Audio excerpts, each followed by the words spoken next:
네, 윤석열 대통령의 탄핵 심판 선고가 다가오면서 헌법재판소를 둘러싼 여야의 공방이 거칠어지고 있습니다. 민주당 이재명 대표의 한국판 엔비디아 지분 공유 발언에 대한 후폭풍도 이어지고 있습니다. 국회 취재기자 연결해 보겠습니다. 홍서영 기자.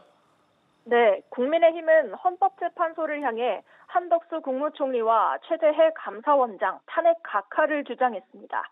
권성동 원내대표는 가장 야만적인 정략 탄핵이라며 헌재가 할 수 있는 애국을 해주길 바란다고 헌재를 압박했습니다. 반면 민주당은 최상목 대통령 권한대행을 상대로 마은혁 헌법재판관 후보자 임명을 거듭 촉구했습니다. 박찬대 원내대표는 최 대행이 즉각 임명 대신 국무위원 의견을 수렴한 데 대해 국무위원들이 헌법 위에 특수계급이냐고 비판했습니다.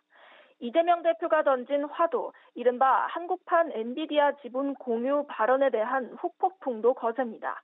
앞서 이 대표는 국부펀드의 투자로 한국에 엔비디아 같은 회사가 생기면 일부 지분을 국민이 나눌 수 있다고 발언했는데요. 국민의힘은 시장 원리를 철저히 무시한 공상적인 계획 경제라고 비판했습니다.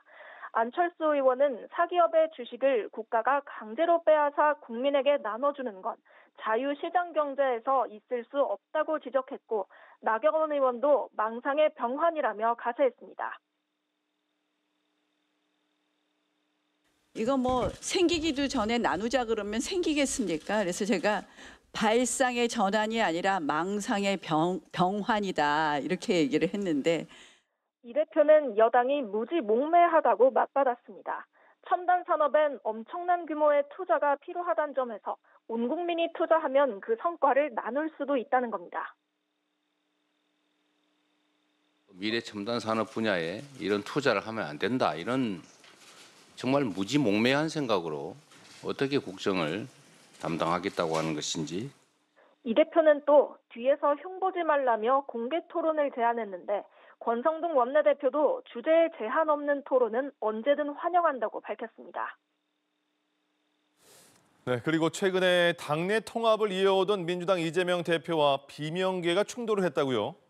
네, 이재명 대표가 오늘 한 유튜브 방송에 나와 체포동의안 가결 당시를 회고하며 한 말이 발단이 됐습니다.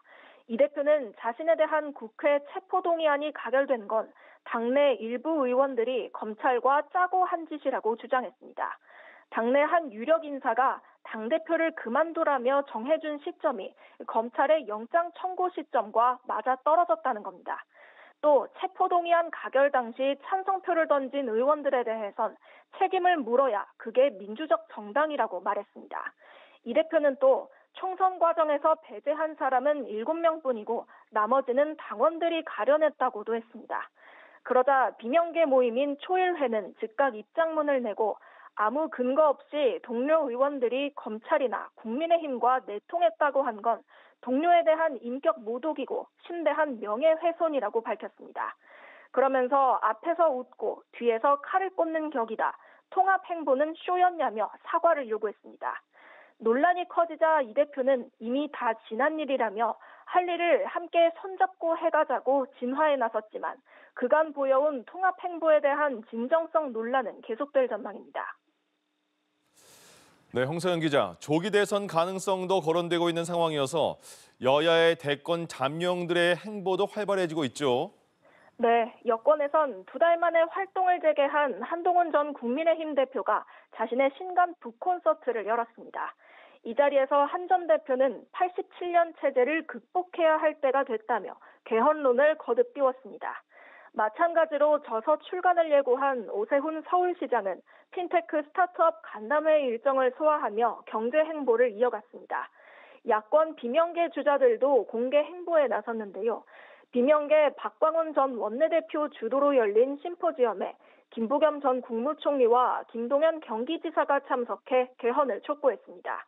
김 전 총리는 조국혁신당이 제안한 야권 오픈 프라이머리에 긍정적인 반응을 내놨고, 김 지사는 5대 빅딜을 위한 경제 대연정을 제안했습니다. 또 김두관 전 경남지사는 국회에서 기자회견을 열고 어차피 대선 후보는 이재명, 어대명 경선은 막아야 한다며 이 대표에게 임기 2년 단축 개헌을 약속하라고 촉구했습니다. 지금까지 국회에서 전해드렸습니다.